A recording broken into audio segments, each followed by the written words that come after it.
नमस्कार दोस्तों, स्वागत है आपका एक और नए सेशन में। और आज दोस्तों हमारी जो चर्चा होने वाली है वो हमारे भजनलाल सरकार की। और भजनलाल सरकार ने 4 दिसंबर को 9 नई नीतियाँ बनाई।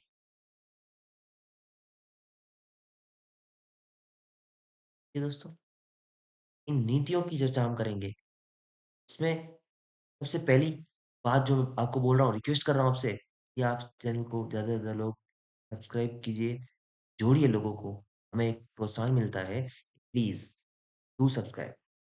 अब हम शुरू करते हैं राजस्थान की एमएसएमई नीति 2024। और उससे पहले एक चर्चा कि एमएसएमई का क्या उपयोग है और एमएसएमई में नीति क्यों लाई जा रही है। अभी तक एमएसएमई में जितनी भी इंडस्ट्री हैं, ठीक है? इसमें एमएसएमई इंडस्ट्री में सर्वाधिक लोग जुड़े हुए हैं। यानी मेजॉरिटी ऑफ इंडियन पॉपुलेशन जो है वो हमारी एमएसएमई से जुड़ी हुई है। तो हमें एमएसएमई के लिए सुधार करने पड़ेंगे क्योंकि लोगों का जीवन तभी सुधरेगा जब उनके रोजगार के साधन में सुधार होगा। एमएसएमई एक रोजगार के साधन के रूप में है और उनमें सुधार कर देगी सरकार, तो लोगों का जीवन स्तर अपने आप सुधर जाएगा। बात को आप समझ। सरकार ने क्या किया, एमएसएमई से रिलेटेड जो भी एक नीति है, उसमें कुछ इंसेंटिव्स देने का काम किया सरकार ने। क्या इंसेंटिव्स हैं कि आप ऋण लो, लोन ले लो आप, तो हम आपको 2% का ग्रांट दे देंगे। पहली बात, याद रखेंगे इम्पोर्टेंट है, 2% का ब्याज अनुदान मिलेगा जब भी आप लोन लेने जाओगे एमएसएमई के लिए। एमएसएमई में आप एक्सचेंज से धन जुटाओगे तो आपको 15 लाख रुपए की सहायता मिलेगी। याद रखना है, ऐसे कैसे पॉइंट याद रखने हैं आपको। एडवांस टेक्नोलॉजी वो सॉफ्टवेयर पर 50% या 5 लाख रुपए तक का ग्रांट मिलेगा। यानी आप कुछ भी एडवांसमेंट करना चाह रहे हो आपकी एमएसएमई इंडस्ट्री में, जो भी खर्चा आता है उसका 50% या अधिकतम 5 लाख रुपए, मैक्सिमम 5 लाख रुपए मिलेंगे उसमें। दोनों में से कुछ एक देखा जाएगा। ठीक है? क्वालिटी सर्टिफिकेट व आईपीआर पर 3 लाख रुपए तक का, आप अगर क्वालिटी सर्टिफिकेट व आईपीआर दिखाते हो, ठीक है? 3 लाख रुपए तक का पुनर्भरण सहायता मिलेगी। विपणन हेतु आयोजनों में भाग लेने पर आपको 1.5 लाख रुपए का ग्रांट मिलेगा। यानी आप मार्केटिंग करते हो अपने प्रोडक्ट की, ठीक है? तो वहाँ पे आपको 1.5 लाख रुपए की ग्रांट मिलेगी। नीति के हर एक पॉइंट आपको याद रखने दोस्तों। डिजिटल उपकरण पर आपको 50,000 रुपए का पुनर्भरण मिलेगा। ई-कॉमर्स प्लेटफ़ॉर्म फीस पर 75% अधिकतम 50,000 का पुनर्भरण मिलेगा। यानी ओवरऑल इनसे 2-3 बातें समझ में आई अपन को।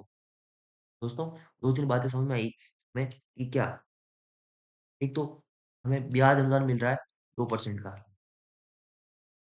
ठीक है? ये, एक तो ये। एक आप कुछ भी टेक्नोलॉजी लाना चाहते हो अपनी इंडस्ट्री में, तो आपको 50% या अधिकतम 5 लाख का इंसेंटिव सरकार दे रही है। कुछ और इंसेंटिव्स हैं, आप कुछ डिजिटलीकरण करना चाहते हो अपनी इंडस्ट्री में और मार्केटिंग करना चाहते हो, आपको 1.5 लाख रुपए मार्केटिंग के लिए मिलेंगे, ठीक है? इस तरह से आप डिजिटल उपकरण लगाना चाहते हो आप, आपको 50,000 रुपए मिलेंगे। इस तरह से चीज़ें होगी, आगे रन करेगी। इस तरह से दोस्तों एमएसएमई में हमने मेजर जो चीज़ ध्यान रखनी है वो 2% वाली चीज़ ध्यान रखनी है। एग्ज़ाम में पॉइंट अगर बन के आएगा, आपको सिर्फ़ यही ध्यान रखना है, 2%। फिर आपको ध्यान रखना है कि मार्केटिंग करवानी है, 1.5 लाख रुपया। हमें डिजिटलीकरण करवाना है, 50,000 रुपया, ठीक है? इस तरह से आप याद रखें। और भी कुछ इंसेंटिव्स हैं इसमें, तो वो भी आप अगर याद रखना चाहते हो, याद रख सकते हो, ऐसा है ना? ठीक है, मतलब आप पे है, आपको 3 चीज़ें याद है, तो चौथी आप याद करिएगा। बात को आप ध्यान रखिएगा, ठीक है? मैं उन पे फ़ोकस कर रहा हूँ दोस्तों, उन पॉइंट पे फ़ोकस करना चाह रहा हूँ कि जो एग्ज़ामिनर पूछेगा, पुट ऑन करेगा।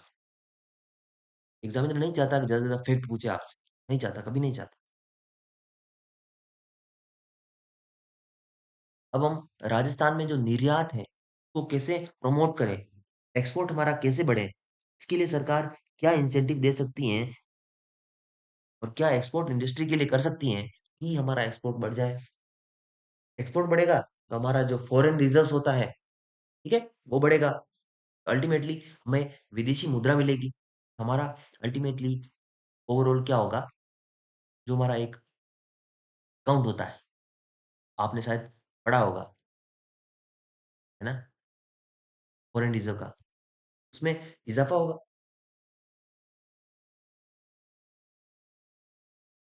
ठीक है दोस्तों, इससे फायदा क्या होता है दोस्तों? इससे फायदा होता है कि इंटरनेशनल लेवल पे किसी भी स्टेट की या सेंटर की फॉरेन करेंसी, जो मजबूत वाली करेंसी होती है, जैसे यूएस डॉलर हो गया, तो उसमें जितने भी एक्सपोर्ट होते हैं, तो हमें जो पैसा मिलता है वो यूएस डॉलर मिलता है।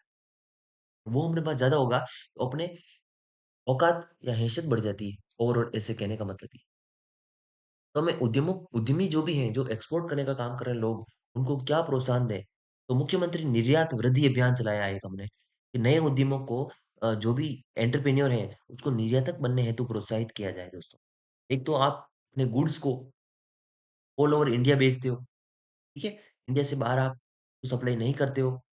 भारत सरकार आपको प्रोत्साहन दे रही है, राजस्थान सरकार प्रोत्साहन दे रही है कि आप राजस्थानी होते होने के नाते हम कुछ इंसेंटिव आपको देंगे और आप इसको विदेशों तक पहुँचाओ। ये दोस्तों, निर्यातकों को दस्तावेजीकरण पर 50% या 5 लाख रुपए तक की सहायता, जो भी डॉक्यूमेंटेशन होता है, उसका जो भी चार्जेज़ होता है, उसमें आपको 5 लाख रुपए तक की सहायता मिल जाएगी, या 50% जो भी आपकी कॉस्ट होगी, और मैक्सिमम आके 5 लाख। अंतर्राष्ट्रीय आयोजन में आप भागीदारी लेते हो, तो वहाँ आपको 50%, 75% मिलेगा डिस्काउंट, और मैक्सिमम आपको 3 लाख। प्रोडक्ट टेस्टिंग पर 75% का आपको रिफंड हो जाएगा। इतना अंदर मत जाइए आप। सिंपल सी चीज़ें याद रखिए आप। मैं आपको वापस रिपीट कराऊँगा। तकनीकी आप अपग्रेडेशन करते हो, आपको 75% या 50 लाख। ई-कॉमर्स प्लेटफ़ॉर्म फीस पर आपको, ई-कॉमर्स प्लेटफ़ॉर्म यानी आप ऑनलाइन कुछ बेचते हो मामला, तो आपको 2 लाख रुपए का पुनर्भरण किया जाएगा, या 75%, अधिकतम 2 लाख, या आपका जो भी कॉस्ट है उसका 75% पुनर्भरण किया जाएगा। तो ये आपका एक्सपोर्ट की पॉलिसी है 2024 की, इसमें आपको क्या-क्या चीज़ें देखने को मिल रही है। तो आपको जनरल ओवरव्यू ध्यान रखना है। ये आपको दस्तावेजीकरण करने के लिए दोस्तों 50% या 5 लाख रुपए की आपको हेल्प मिल रही है। ठीक है दोस्तों, 50% या 5 लाख।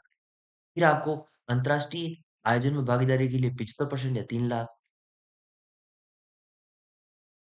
दस्तावेज के लिए 50,000 या 5 लाख, 50% या 5 लाख, 50% या 5 लाख। आपको इंटरनेशनल भागीदारी में कहीं पे भी आपको आयोजन करवाना, 3 लाख रुपए मैक्सिमम, 75% पोस्ट का पुनर्भरण होगा। ये 2 चीज़ें याद रखेंगे आप, 2 चीज़ें इम्पोर्टेंट है। अब मुझे बताइए आप, अब आपको एक थोड़ा-सा गहन चिंतन करना है कि हमने एक तो एमएसएमई के बारे में दोस्तों बड़ी चीज़ देखी थी। एक तो एमएसएमई नीति 2024, और एक आपकी जो एक्सपोर्ट नीति है 2024। इन दोनों के इम्पोर्टेंट प्रोविज़न क्या-क्या है? एक प्रोविज़न दोस्तों, पहला प्रोविज़न जो है आपका, वो है एमएसएमई में 2% का ब्याज अनुदान, ग्रांट, 2% का ग्रांट मिल रहा है आपको, ठीक है। फिर दूसरी बात मैंने आपको बोली कि आपको टेक्नोलॉज़ी लानी है अपनी, या सॉफ्टवेयर कुछ भी इंस्टॉल करवाना है, आपको 50% या 5 लाख क्या मिल रहा है। ठीक है दोस्तों,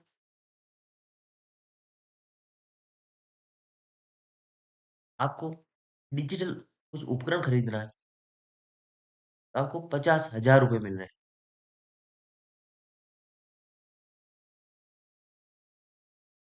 ठीक है दोस्तों, आपको मार्केटिंग या विपणन के लिए भाग लेना है इंटरनेशनल लेवल पे, तो आपको दोस्तों यहाँ पे 1.5 लाख रुपए मिल रहे हैं। इस तरह आपको एक्सपोर्ट नीति में मार्केटिंग के लिए इंटरनेशनल लेवल पे कितने रुपए मिल रहे हैं दोस्तों? कितने रुपए मिल रहे हैं? अंतर्राष्ट्रीय आयोजन में भागीदारी लेने के लिए आपको कितने रुपए मिलते हैं? बताइए ना मुझे। तो 75% कुछ भी कॉस्ट है जो भी या 3 लाख, है ना? अंतर्राष्ट्रीय आयोजन में भागीदारी लेने के लिए 70% या 3 लाख, यानी 1.5 लाख का 2 गुना मिल रहा है। एमएसएमई में 1.5 लाख मिल रहा है, हमें एक्सपोर्ट के लिए 3 लाख मिल रहा है। तो याद रखेंगे तो याद रहेगा ना? तो सिंपल पढ़ना होता है रद्दी की तरह।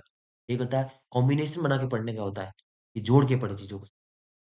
एक चीज़ पढ़ी, फिर दूसरी पढ़ी, फिर दोनों को जोड़ ली, फिर तीसरी पढ़ी, फिर तीनों को जोड़ लिया, फिर चौथी पढ़ी, फिर चारों को जोड़ा। इस तरह से पढ़ने का तरीका होगा, तभी हम सक्सेस होंगे। यहाँ पे कोई परसेंटेज का क्राइटेरिया नहीं है दोस्तों, यहाँ कोई परसेंटेज का क्राइटेरिया नहीं है। ये भी बात आप ध्यान रखेंगे। यहाँ परसेंटेज का क्राइटेरिया है, जो भी कॉस्ट है उसका 75% और 3 लाख से कम होना चाहिए। जो भी जैसे मेरी 2 लाख की कॉस्ट आई, तो 2 लाख का 75% दे देंगे वो, ठीक है? ऐसे। और अब जो एक्सपोर्टर हैं, उनके लिए हमने और क्या किया? एक्सपोर्टर के लिए हम और क्या कर रहे हैं?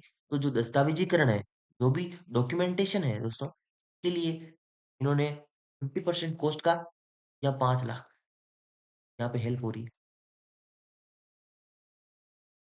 देखो, जो एमएसएमई के लिए तकनीकी विकास यानी टेक्नोलॉजी के लिए जो सरकार पैसा दे रही है, जितना पैसा दे रही है, उतना का उतना पैसा 50% या 5 लाख एक्सपोर्ट में डॉक्यूमेंटेशन के लिए दे रही है। कॉमन पॉइंट है दोस्तों, कॉमन पॉइंट है, याद रखेंगे कॉमन पॉइंट है। टेक्नोलॉजी के लिए एमएसएमई में जितना मिल रहा है 50% या 5 लाख, उतना ही मिल रहा है डॉक्यूमेंटेशन के लिए एक्सपोर्ट के लिए। मार्केटिंग के लिए 2 गुना मिल रहा है एमएसएमई से। किसको? एक्सपोर्ट वाले को।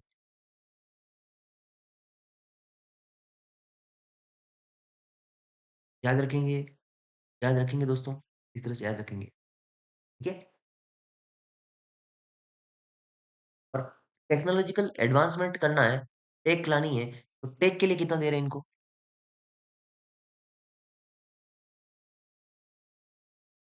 टेक के लिए इनको गणे ही दे रहे हैं, टेक के लिए इनको गणे ही दे रहे हैं, टेक के लिए इनको कितना दे रहे हैं दोस्तों? 50 लाख रुपए दे रहे हैं, 75% या अधिकतम 50 लाख। कहाँ एमएसएमई को, बेचारी गरीब एमएसएमई को 5 लाख रुपए मिल रहे हैं टेक्नोलॉजी डेवलपमेंट के लिए, और कहाँ एक्सपोर्ट वाले को 50 लाख रुपए मिल रहे हैं। ये एक बड़ी बात, ये एक बड़ी बात है, इसको पॉइंट हाईलाइट करिए। इस तरह से दोस्तों हमने 2 नीतियाँ देखी। ज़्यादा बात को आगे नहीं बढ़ाएँगे क्योंकि इसके बारे में बात और करेंगे अभी तक तो। ये तो मैंने शुरुआत की है दोस्तों, बात और आगे बढ़ेगी। बात अभी तक और आगे जाने वाली है। तो अब अपन को दोस्तों जनरल चीज़ें पढ़नी है। तो जनरल चीज़ों में अपन को पढ़ना है दोस्तों कि किस तरह से हम अपने एक वन डिस्ट्रिक्ट वन प्रोडक्ट क्या चीज़ है पहली तो पे आप डिस्कस करिएगा। वन डिस्ट्रिक्ट जैसा कोई हमारा राजस्थान का, सुनिए, सुनिए ज़रा, मुझे बताइए आप, मकराना, नागौर का हमारा मार्बल फेमस है, ठीक है? तो ये वन डिस्ट्रिक्ट वन प्रोडक्ट के रूप में अगर लॉन्च हो जाए और इंटरनेशनल लेवल पे इनको पहचान दिला दी दी जाए, इसका कितना फ़ायदा होगा? उसी तरह से मेरे, हाँ, मैं और बात करूँ आपको कि हमारा जो 12 है, जो हमारा 12 है, 12 का soybean one district one product के तहत लिस्टेड भी है और इसको अब एक्सपोर्ट के लिए विदेशों में भेजा जाए, तो कितना फ़ायदा होगा? लेकिन ये जाएगा कैसे दोस्तों? जाएगा तो तभी ना जब दोस्तों सरकार इसके लिए सारे गेट खोल देगी। सारे गेट सरकार अगर इनके लिए खोल दे, तो ये एक्सपोर्टर के रूप में उभर के आएँगे। वन डिस्ट्रिक्ट वन प्रोडक्ट का मेन मोटो क्या है? तो हर जिले से एक ऐसा प्रोडक्ट हम इनोवेट करें, ऐसा प्रोडक्ट के बारे में जानकारी लें जो यूनिक है और उसी जिले में प्रोड्यूस होता है। और सोयाबीन तो सब जगह होता है दोस्तों, लेकिन सर्वाधिक तो यहाँ होता है, तो इनकी औकात भी है वैसी। और भी कुछ प्रोडक्ट्स हो सकते हैं, मैंने बारह के बारे में, सोयाबीन के बारे में बात नहीं की है। और भी कुछ प्रोडक्ट हो सकता है जो यूनिक हो सकता है। पाली की सोजत की मेहंदी होती है, वो मेहंदी यूनिक है ना, तो उसको हम कैसे इन ऐसे इंसेंटिव देके आगे बढ़ाएँ, इस चीज़ पे अपन फोकस कर रहे हैं। तो वन डिस्ट्रिक्ट वन प्रोडक्ट के तहत हमें क्या करना है, हमें ज़्यादा से ज़्यादा रोज़गार पैदा करने, उसके लिए वन डिस्ट्रिक्ट वन प्रोडक्ट भी एक माध्यम हो सकता है। जिलों की अर्थव्यवस्था सब कुछ बढ़ेगा, सब कुछ होगा, अच्छा होगा। अब बात करिए यहाँ पे कि जो हमारे नवीन व सूक्ष्म उद्यम हैं, उनको हम 25% या अधिकतम 15 लाख रुपए तक, लघु उद्यमों को 15% या अधिकतम 20 लाख रुपए तक का मार्जिन मनी यानी ग्रांट देंगे एक। ग्रांट कभी वापस रिटर्न नहीं ली जा सकती है। 2% का एमएसएमई ब्याज दिया है, वो अनुदान दिया है, वो भी एक ग्रांट की तरह ही है। 15 लाख लिया मैंने, ठीक है? मैंने जैसे 15 लाख लिया या मैंने 10 लाख लिया, उसका 2% कट के देना है वापस रिटर्न। उसी तरह से यहाँ पे आपको 20 लाख रुपए और 15 लाख रुपए का ग्रांट मिल रहा है। जो न्यू इंडस्ट्री है, माइक्रो लेवल की इंडस्ट्री है, एक तो होती है माइक्रो और एक होती है स्मॉल। माइक्रो लेवल पे तो आपको कितने मिल रहे हैं?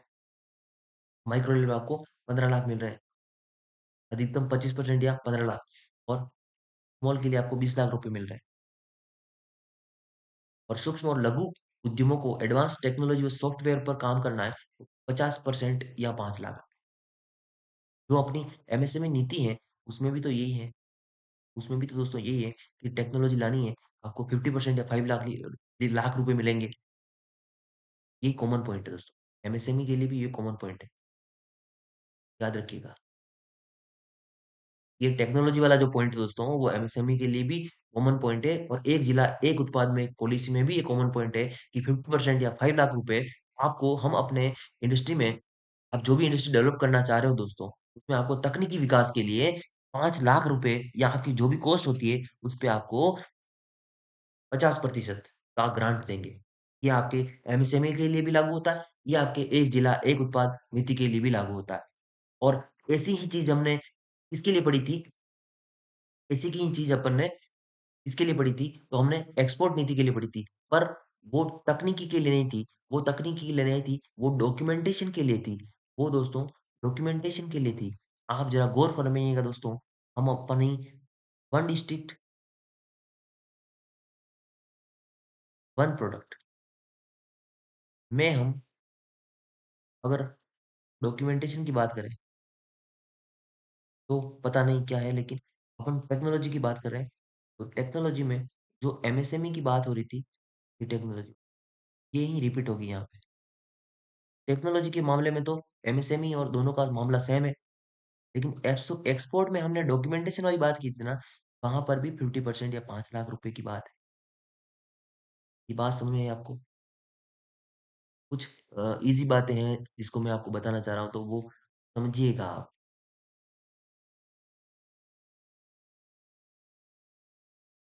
मैं आपको कहना चाह रहा हूँ दोस्तों कि आपके 50% या 5 लाख रुपए वाली बात 3 नीतियों में 3 जगह कॉमन है।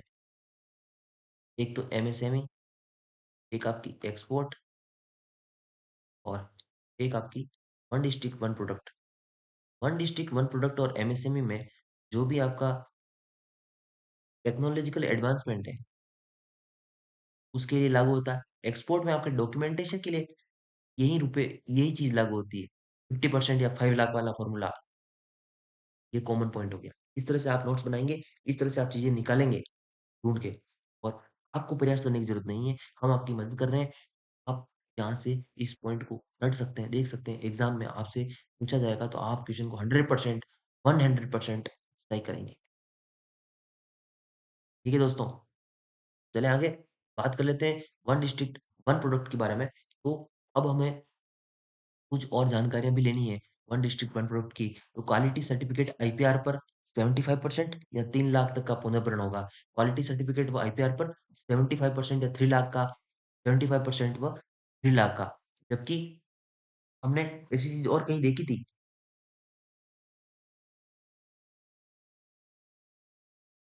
ठीक है? इसका मतलब यही है, सिंपल सी आपको एक बात समझ में आ रही है दोस्तों?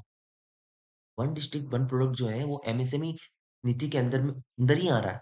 तो अलग से सरकार ने रिकॉग्नाइज़ किया है कि एक पॉलिसी के रूप में कि one district one product policy.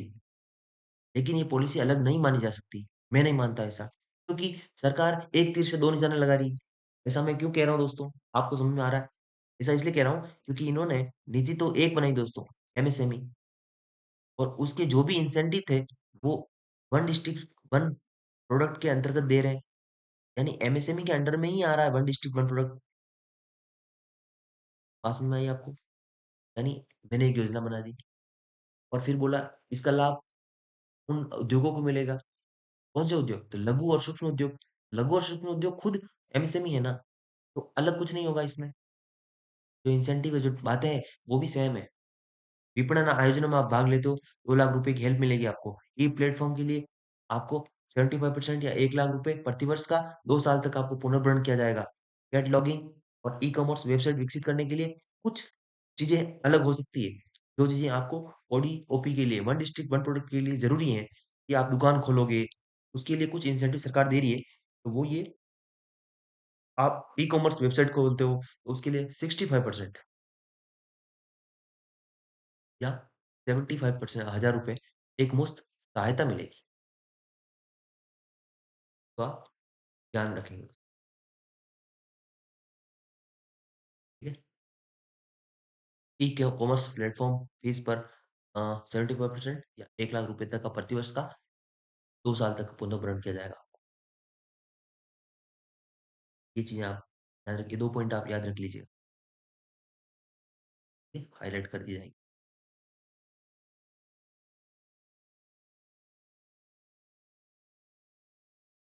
आप वन डिस्ट्रिक्ट वन प्रोडक्ट के बारे में भी देख चुके हो। अब आपके लिए नई एक नीति है, तो अपन ने अभी तक दोस्तों 3 नीतियाँ पढ़ी है। 3 नीति अपन देख चुके हैं दोस्तों।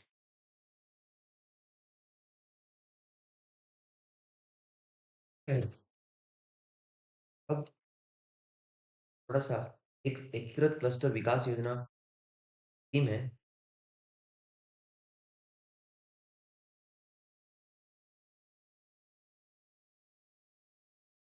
राज्य में जितना भी हस्तशिल्प है, हथकरघा है, ठीक है? एमएसएमई क्षेत्र है, तो उसमें कार्यशील जो भी उद्यमी है, की प्रोडक्टिविटी बढ़ानी है, की गुणवत्ता बढ़ानी है, उसकी जो वर्क एफिशिएंसी है दोस्तों, वो बढ़ानी है हमें। तो इस तरह हमें उन्हें वैश्विक बाजार के अनुरूप विकसित किया जाए, तो हमें क्या करना है उसके लिए? ये स्कीम जो है एक तरह से क्लस्टर विकास योजना के रूप में है ये, स्कीम है एक, और ये उस नीतियों के अंतर्गत ही शामिल है। इसमें हमें क्या करना है? तो कुछ-कुछ इम्पोर्टेंट एकीकृत क्लस्टर विकास योजना के बारे में हम पढ़ेंगे। तो सबसे पहली बात जो इसमें जानकारी आपको मिलेगी कि हस्तशिल्प और हथकरघा क्षेत्र के क्लस्टर्स हैं, तो क्लस्टर्स का मतलब होता है दोस्तों कि बहुत सारी चीज़ें एक जगह होगी, बहुत सारी चीज़ें एक जगह होगी। क्लस्टर्स का मतलब होता है बहुत सारी चीज़ें एक साथ होगी। तो हस्तशिल्प और हथकरघा क्षेत्र में क्लस्टर्स के डेवलप करना है, सॉफ्ट इंटरवेंशन यानी ट्रेनिंग, मार्केटिंग, ये गतिविधियाँ जो भी होती है उसके लिए 50 लाख रुपए की हेल्प मिलेगी। कौन से उद्योग? हस्तशिल्प और हथकरघा उद्योग। तो उसमें क्या होगा, आपको ट्रेनिंग करनी है, मार्केटिंग करनी है, इसके लिए आपको 50 लाख रुपया सहायता मिल रहा है। हथकरघा क्षेत्र में क्लस्टर्स में कच्चा माल, डिपो हेतु ऋण पर 8% का ग्रांट है। शिल्पकार, बुनकर को ई-कॉमर्स हेतु 50,000 रुपए का विक्रय सहायता है। सूक्ष्म और लघु उद्यमियों द्वारा क्लस्टर्स में 10 करोड़ रुपए तक की लागत वाले सीएफसी की स्थापना हेतु 90% का ग्रांट है। 10 करोड़ में से 9 करोड़ रुपए सरकार देगी। यदि आप सूक्ष्म और लघु उद्यम द्वारा क्लस्टर्स में सीएफसी की स्थापना करते हो, कॉमन फैसिलिटी सेंटर होता है, सीएफसी।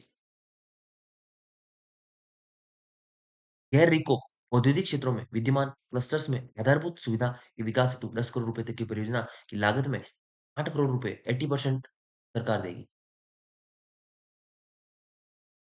गैर रिको औद्योगिक क्षेत्रों में न्यूनतम 10 एकड़ भूमि पर नवीनतम क्लस्टर्स का विकास करना है, लगभग 65% यानी 5 करोड़ रुपए की सहायता मिलेगी। 65% 60% 5 करोड़। ठीक है दोस्तों? इस तरह से ये आपके हस्तशिल्प और हथकरघा से रिलेटेड जो भी क्लस्टर्स विकास योजना है, एकीकृत क्लस्टर्स विकास योजना, यूनिफाइड करना है हमें और किस तरह से हमें हथकरघा और हस्तशिल्प उद्योग है, उसको हमें बढ़ावा देना है। अब हमारे एग्ज़ाम के दृष्टिकोण से इम्पोर्टेंट नीति है राजस्थान की खनिज नीति 2024 और मिनरल पॉलिसी में कुछ-कुछ इम्पोर्टेंट चीज़ें हैं, उसको आप ध्यान से देखिएगा कि वर्ष 2029-30 तक 3 गुना तब वर्ष 2047 तक 1 लाख करोड़ रुपए का हमें रेवेन्यू का टारगेट है।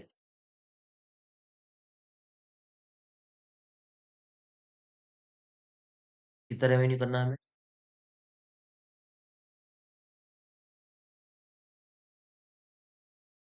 1 लाख करोड़ का। किससे? ओनली खनिज से।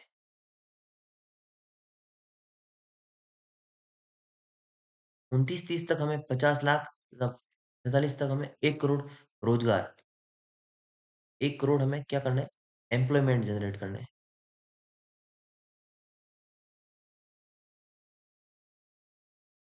खनिज संसाधनों में हमें पब्लिक प्राइवेट पीपीपी मॉडल लागू करना है।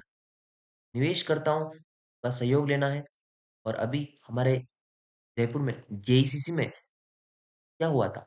इन्वेस्टर समिट हुई थी, इन्वेस्टर समिट थी वो।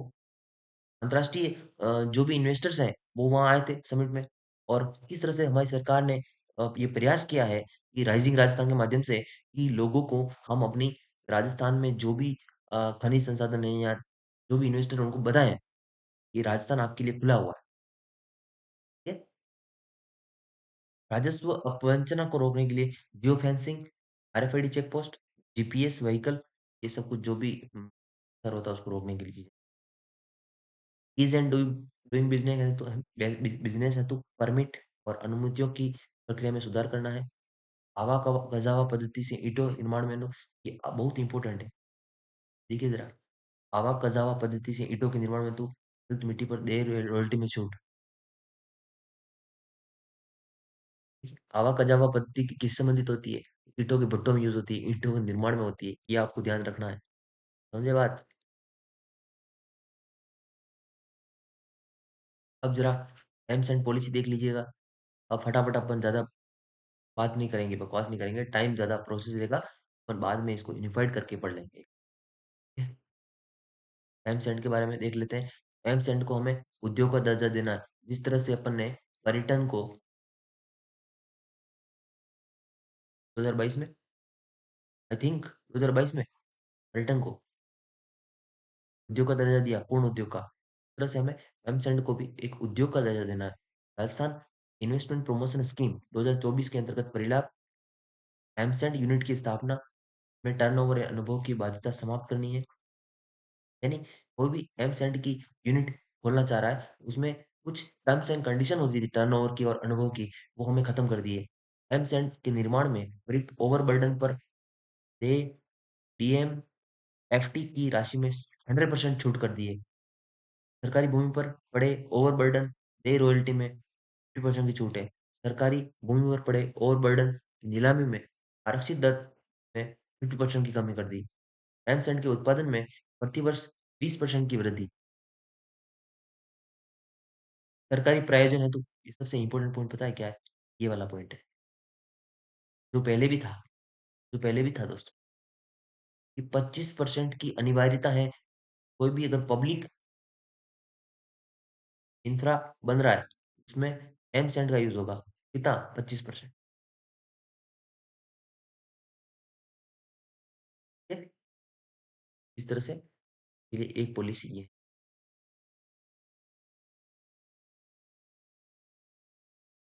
एक पॉलिसी आपके लिए है, राजस्थान एकीकृत स्वच्छ ऊर्जा नीति। स्वच्छ ऊर्जा नीति में अपन को क्या करना है, हमारा जो टारगेट है, विज़न है, ये एग्ज़ाम में पूछा जाएगा दोस्तों। इम्पोर्टेंट लगा लीजिए। नहीं पूछा जाए तो मेरा नाम बदल देना, नहीं पूछा जाए तो देख लेना आप, ये पूछा जाएगा। कि अक्षय ऊर्जा क्षमता को हमें 125 गीगावाट तक बढ़ाना है। राजस्थान की अक्षय ऊर्जा क्षमता को 125 गीगावाट ले जाने का एक हमने प्रण लिया है। कब तक? 2030 तक।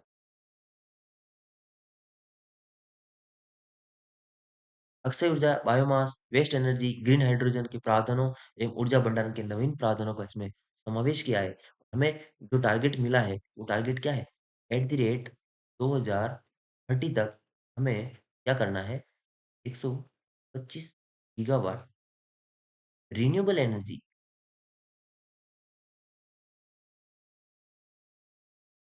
को प्रोड्यूस करना है। सोलर रूफटॉप सोलर रूफटॉप के लिए प्रधानमंत्री सूर्य घर योजना है। के साथ छोटी विंड लगाने का प्रावधान है। मल्टी स्टोरी बिल्डिंग हेतु वर्चुअल नेट मीटरिंग की सुविधा है। ठीक है? नेट मीटरिंग आपको पता ही होगा क्या होता है। ग्रुप नेट मीटरिंग की सुविधा।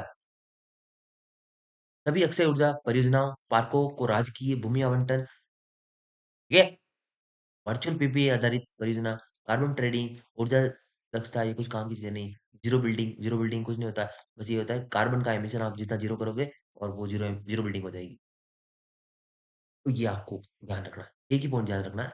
आपको अक्षय ऊर्जा के लिए 125 गीगावाट 2030। अब उनको राजस्थान एवीसीजी, इस सिंपल सी बात है। एवीसीजी का मतलब क्या होता है? ए मतलब होता है आपका एनिमेशन। ए का मतलब है एनिमेशन। एन का मतलब, बी का मतलब होता है विजुअल इफेक्ट। जी का मतलब होता है एवी गेमिंग और कॉमिक्स। सी का मतलब होता है कॉमिक्स और जी का मतलब होता है गेमिंग। तो ये, और एक्सआर का मतलब होता है एक्सटेंडेड रियलिटी। तो इसमें जो भी अपने राज्य की स्थानीय प्रतिभा है, उनको हमें आगे लाना है। इसमें animation, visual, gaming, comic, extended reality, राज्य में बनने वाली जो भी एनिमेशन फ़िल्में हैं, गेम्स हैं, कॉमिक्स हैं, उनका प्रोडक्शन बढ़ाना है, उसके लिए ग्रांट देगी सरकार। स्थानीय संस्कृति और सामग्री निर्माण पर ध्यान केंद्रित करने वाले स्टार्टअप और उद्यमों को अधिक प्रोत्साहन देंगे हम। यानी ऐसा कोई गेम बना दिया जिसमें राजस्थान का मैप है, राजस्थान के शहरों के लोकेशंस हैं, तो ऐसे उद्यमों को हम प्रोत्साहित करेंगे, उनको इंसेंटिव देंगे। अटल टिंकरिंग जो लैब होते हैं, अटल इनोवेशन स्टूडियो, एक्सेलेरेटर लैब स्थापित किए जाएँगे, नवाचार को बढ़ावा देने के लिए। ये स्टूडियो कोडिंग, वीएफएक्स, ये सब कुछ जो एडवांस टेक्नोलॉजी होती है, उससे रिलेटेड लैस होंगे। कहाँ बढ़ेंगे अभी तक नहीं बताया सरकार ने। एबीसीसी एक्सआर नीति कोई काम की नहीं है। बस इतना ध्यान रखना कि इसका मतलब क्या होता है, फुल फॉर्म क्या होता है, ए का मतलब, बी का मतलब, सी का मतलब, जी का मतलब और एक्सआर का मतलब। वो आपको पॉइंट देगा क्या-क्या शामिल है इस नीति में, तो आपको बताना है। जी दोस्तों, अंतिम रूप से हम अंतिम पड़ाव की तरफ है। हमारी जो पर्यटन नीति दोस्तों, पर्यटन नीति के बारे में हम देख सकते हैं कि पर्यटन की नई संभावनाओं को हमने खोलना है। इस प्रकार अभी जैसे राजस्थान का उदयपुर है, ठीक? उदयपुर में फ़िल्मी जो सितारे हैं, वो शादियाँ करते हैं। इसी तरह से जयपुर है, फ़िल्मी सितारे शादियाँ करते हैं। हमारा सीकर है, वो हवेलियों के लिए फ़ेमस है जैसे, है ना? ये चीज़ें जो है इनको कैसे हम इंटरनेशनल लेवल पे प्रमोट करें। राजस्थान पर्यटन इकाई नीति 2024, और इसमें हमने क्या-क्या करना है? Eco tourism unit, film city, heritage restaurant, hotel, housing, indoor outdoor play zone, एकीकृत पर्यटन विलेज, होटल होटल और क्या होता है ये आपको बताया जाएगा बाद में। आप मेंस का जब एग्ज़ाम देंगे तो आपको मोटल पढ़ना पड़ेगा। क्या होता है मोटल? रिज़ॉर्ट, ग्रामीण पर्यटन इकाई और पर्यटन स्टार्टअप जैसी इकाइयों का समावेश करेंगे। पर्यटन में हमें इनोवेशन करना है कुल मिला के। चिन्हित स्थानों पर न्यूनतम 100 करोड़ रुपए का 3 वर्षों में नया निवेश करने वाली पर्यटन इकाई परियोजना को राजकीय भूमि आवंटित किए जाने का प्रावधान है। यानी सरकार भूमि देगी, इसको जो 100 करोड़ रुपए अगले 3 वर्षों में 100 करोड़ रुपए लगा रही है पर्यटन के लिए। पर्यटन इकाई से जुड़ी हुई या उसके अंदर जाने वाली जो राजकीय भूमि है दोस्तों, उनका मालिकाना भूमि के 10% या कृषि आवासीय डीएलसी जो दर है, उस पे एक बार आवंटन की सुविधा है। डीएलसी रेट क्या होती है, कुछ आपको ध्यान नहीं रखना है, आपको सिंपल सा ध्यान रखना है कि पर्यटन इकाई से जुड़ी या उसके अंदर जाने वाली जो भी राजकीय भूमि है, वो उसकी मालिकाना भूमि के 10% तक कृषि या आवासीय डीएलसी दरों पर एक बार आवंटन की सुविधा है। नई पर्यटन इकाइयों को स्टाम्प ड्यूटी, कन्वर्जन चार्ज, ये सब कुछ 100% फ्री है। टूरिज्म हॉस्पिटैलिटी क्षेत्र को औद्योगिक दर्जा दिलवाना, ठीक है? और मिलने से क्या होगा? पीडी टैक्स, बिजली दरें, भवन, पान शुल्क वाणिज्यिक दरों के स्थान पर औद्योगिक दरों पर लागू हो जाएगा। रिटर्न में नई संभावना ढूँढनी है हमें। इस तरह से हमें अगले 3 वर्षों में 100 करोड़ रुपए कोई इन्वेस्टमेंट कर रही है कंपनी, तो उसको हमें फ्री में भूमि दे देंगे।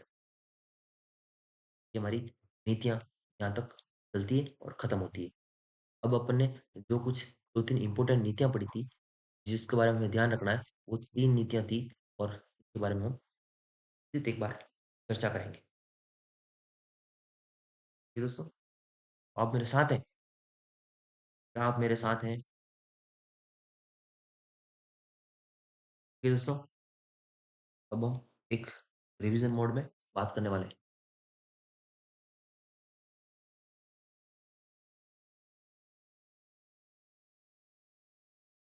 दोस्तों,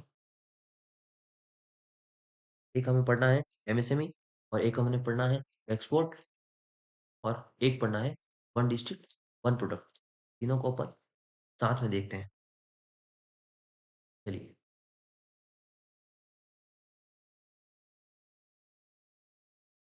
बात करें? ओके, चलो। सबसे पहले अपन बात करते हैं बहुत ही शांति से। इससे पहले एक बार मैं अ, चल रन कर लेता हूँ।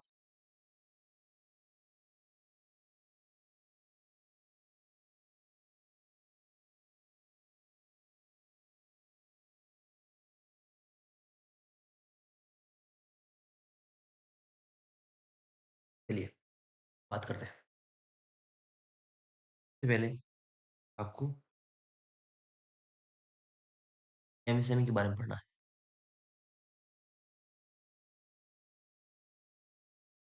फिर आपकी एक्सपोर्ट, फिर आपकी वन डिस्ट्रिक्ट वन।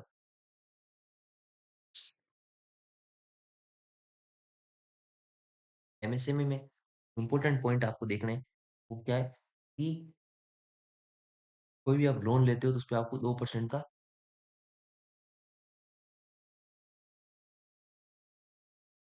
ग्रांट मिलेगा। ठीक है? आप कुछ भी टेक्नोलॉजी लगाते हो अपनी एमएसएमई में, 50% या 5 लाख। आप कुछ भी डिजिटलीकरण करवाते हो, उसकी डिजिटल एक्सेस लेते हो आप, ठीक है?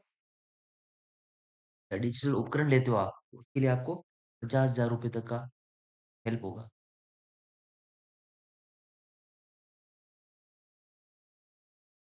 आपको मार्केटिंग करनी है अपने प्रोडक्ट की, तो आपको मार्केटिंग के लिए आपको कितने मिलेंगे? मार्केटिंग के लिए आपको कितने मिलेंगे?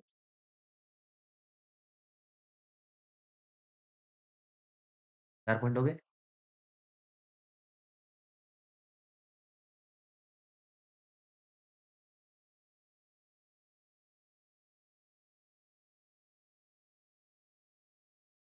क्वालिटी सर्टिफिकेट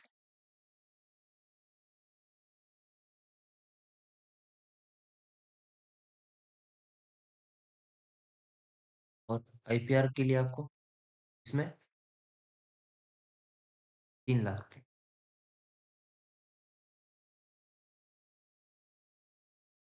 ठीक है?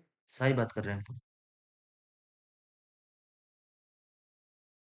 अगर आप एमएसएमई एक्सचेंज से धन लेते हो, एक्सचेंज, तो आपको मिलेंगे 15 लाख।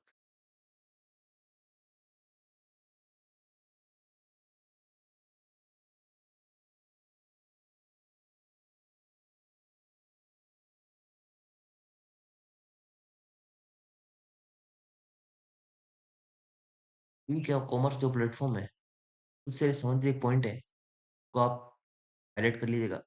ऐसा इस पे आपको क्या हो रहा है, 75% या 50,000 की हेल्प हो रही है सरकार के द्वारा। इस तरह से चीजें हो रही है, रन कर रही है। अब अपन बात कर लेते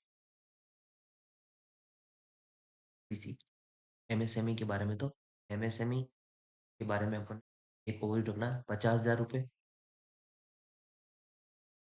फिर आपको 1.5 लाख, फिर आपको 5 लाख,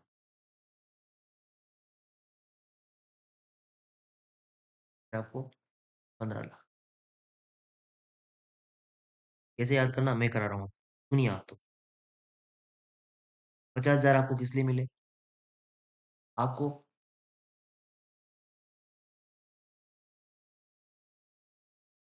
डिजिटल उपकरण खरीदना है। ₹50,000 मिल गए आपको, ठीक है। 1.5 लाख रुपया रुपए आपको क्यों क्यों मिले? 1.5 लाख रुपए आपको क्यों मिले? आपको करनी है मार्केटिंग। अब आपको 5 लाख रुपए मिल रहे हैं या 50%। क्यों करनी है? क्यों मिल रहे हैं? तकनीकी विकास कर रहे हो आप, एमएसएमई से संबंधित। 15 लाख रुपए आपको क्यों मिल रहे हैं दोस्तों? 15 लाख रुपए आपको क्यों मिल रहे हैं? आप एमएसएमई एक्सचेंज कर रहे हो और उससे आप धन ले रहे हो, तब आपको 15 लाख।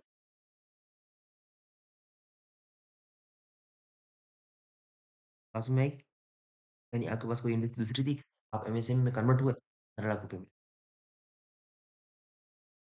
ये बातें हमारी एमएसएमई से संबंधित जो है 4 बातें। एक 2% वाला फॉर्मूला, 5वीं बात है ओवरऑल ये 5 बातें ही इसमें हैं। ठीक है? पास में आई, पास में आई दोस्तों, बात समझ में आई होगी, बात समझ में आई होगी। अब ये 50,000 रुपए हैं दोस्तों, ये 50,000 रुपए हैं। यही बात तो आपसे की गई है ना, यही बात तो आपसे की गई है कि हमको 50,000 रुपए एक तो डिजिटल उपकरण के लिए मिल रहा है और एक आप ई कॉमर्स के लिए भी आपको 50,000 रुपए मिल रहे हैं। यहाँ 75% ऑफ कॉस्ट। ओवरऑल आपको 1, 2, 3, 4, 5 और 6, 6 बातें, 6 पॉइंट एमएसएमई नीति से संबंधित हमारी 2024 की जो एमएसएमई नीति है दोस्तों एमएसएमई नीति 2024, इसमें टोटल 6 पॉइंट है। 2% का ग्रांट है। फिर आप कुछ क्या कर रहे हो? एक तो आप डिजिटल उपकरण खरीद रहे हो या आप ई कॉमर्स पे रजिस्टर हो रहे हो, तो आपको 50,000 मिल रहे हैं। या ई कॉमर्स में आपको 75% ऑफ कॉस्ट और ठीक है, देख लेना। अब आपको 50,000 मिल गए, फिर आपको मैंने बताया 50,000 के बाद में आपको कितना मिलेगा? 1.5 लाख मिलेगा। 1.5 लाख आपको सिंपल समझ में आना चाहिए, किसके लिए मिल रहा है? एक के लिए मिल रहा है।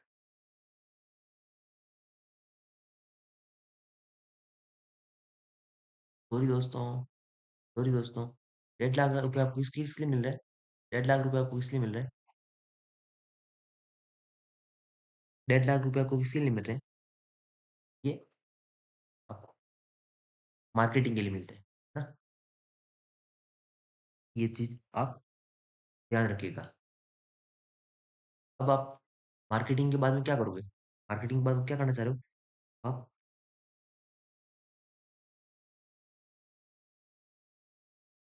कुछ और हेल्प भी ले सकते हो। वो क्या है? कि आप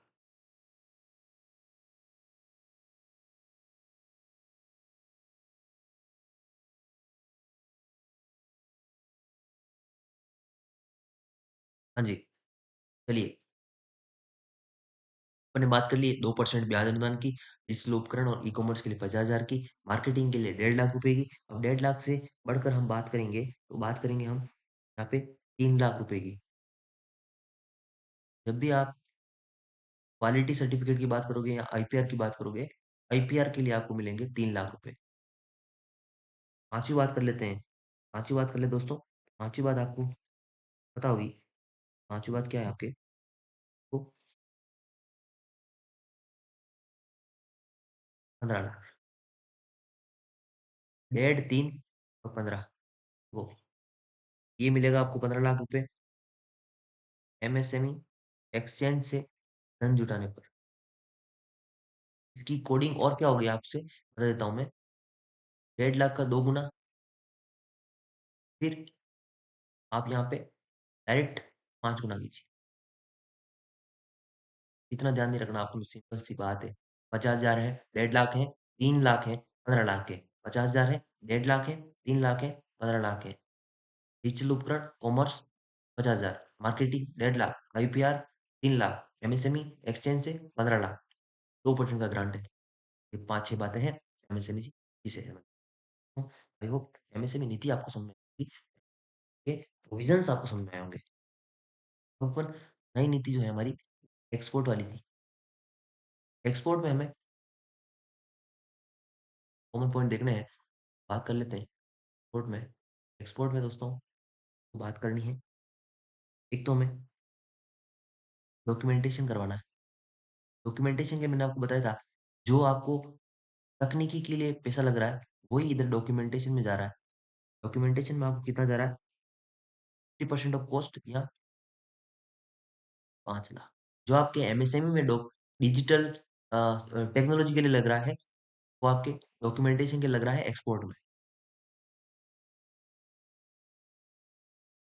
आप इंटरनेशनल लेवल पे मार्केटिंग करते हो, अंतर्राष्ट्रीय आयोजनों में भाग लेते हो आप,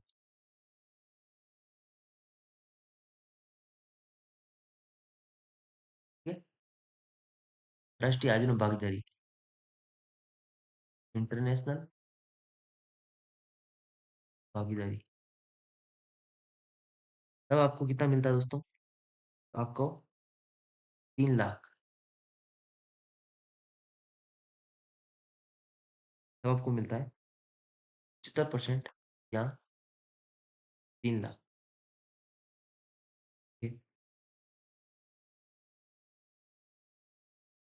फिर आपको टेक्नोलॉजी डेवलपमेंट करवाना है।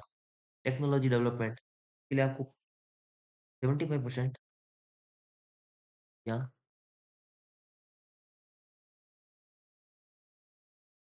चलो इसको ऐसे लिखता हूँ मैं, याद रहेगा आपको 50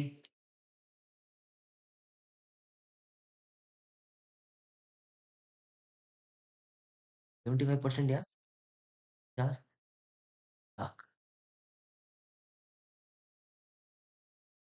ओके, ई कॉमर्स पे आप जा रहे हो, तो क्या हो रहा है? 70% या 2 लाख। जहाँ हमें एमएसएमई में सिर्फ 50,000 रुपये मिल रहा है ई कॉमर्स पर जाने पर, वहाँ यहाँ 2 लाख रुपए मिल रहे हैं। यानी ये चार 4 गुना दे दिया इसको, एक्सपोर्ट को 4 गुना। इधर लिख देता हूँ मैं आपको, एक्सपोर्ट को 4 गुना। बात समझ में आई दोस्तों? एक्सपोर्ट को 4 गुना मिला ई कॉमर्स के लिए। तो इस तरह से मैं इस पॉइंट को वापस ज़्यादा एलोबरेट नहीं करूँगा, बस आप याद रखिएगा किस तरह से आपको याद रहता है, याद रख लीजिएगा आप, ठीक है? पीओपी में ज़्यादा कुछ बात करनी नहीं है, पीओपी में सिंपल सी बात है, एक तो जो सॉरी डीओपी बोल रहा हूँ, ODOP, one district one product की बात कर रहे हैं दोस्तों। में अपन एक तो जो भी MSME one district one product के लिए हमें काम करना है, तो उसमें हमें क्या-क्या करना है, जो नवीन सूक्ष्म उद्योग है, उद्यम है, उसमें यहाँ पे 2 कैटेगरी ली थी, एक तो माइक्रो इंडस्ट्री है, उसको सरकार 25% इसको मैं रेड पेन से लिख लूँ, याद रहेगा आपको? माइक्रो को 25% या 15 लाख, अगर खोलता है कोई तो इंसेंटिव दे रही है।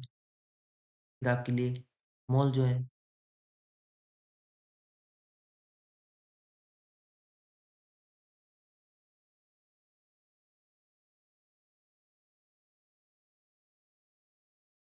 उसको सरकार क्या दे रही है? वो भी सरकार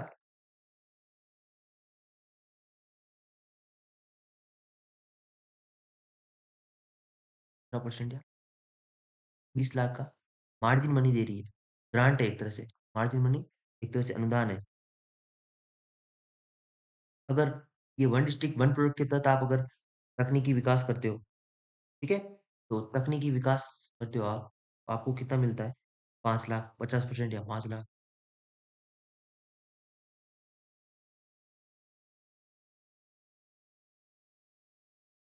फिर आप कहीं पे विपणन आयोजन में भाग लेते हो, विपणन में भाग लेते हो, आपको कितना मिलता है? 2 लाख, ठीक है। आईपीआर के लिए कितना मिलता है? 70% या 3 लाख। आईपीआर के लिए और कहीं अपन ने पैसा देखा था क्या? ई-कॉमर्स में देखा देखा? ई-कॉमर्स के एमएसएमई में अपन ने आईपीआर के लिए पैसा देखा? 3 लाख। यहाँ पे भी 3 लाख है। एमएसएमई और ODOP, one district one product के लिए लगभग चीज़ें सेम होगी। ये चीज़ ध्यान रखना।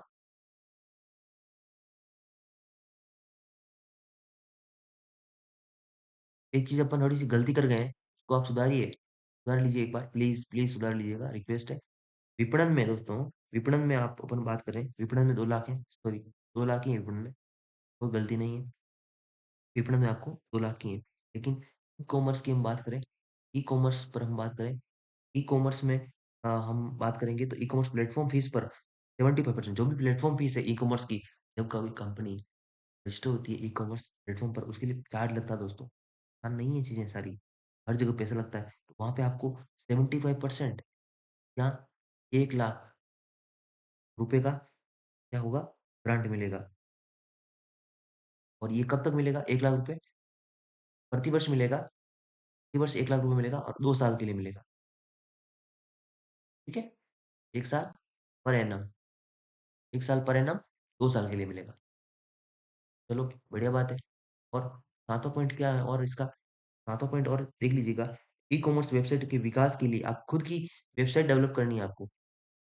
उसके लिए आपको ₹75,000 की एकमुश्त सहायता मिलेगी, 65% या ₹75,000। अब आपकी बातें क्लियर हुई है।